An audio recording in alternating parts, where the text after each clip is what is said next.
तू तिकडे जाऊन खेळ. मला कॉलेजला जायला लेट व्हायलाय. तू जाऊन समृद्धी सोबत खेळ. तू स्वयंपाक करती मम्मा? हां. काय बनवतीस मला? आलूची भाजी. मला आलूची भाजी आवडत नाही ना. तिखट. मला आवडत नाही ना आलूची भाजी. तिखट खावं लागते मग तुला. मला आवडत नाही ना. अरे तिखटच खावं लागते, नाही तर मी भूताला कॉल करते बघा. नंबर आहे तुझ्याकडे मम्मी? हां. काय बनवलीस मम्मी? माझी फेवरेट तर भेंडीची भाजी आहे. नाही सानू, हे बनवली. काय ग मम्मी ते? ते भाजी आहे सानू. हम्म.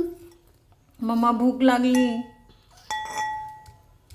बाळा हे माझं आहे, मीच बनवले. मग माझ्यासाठी बनवले, खाऊ का मी? नको ना. कसं काय?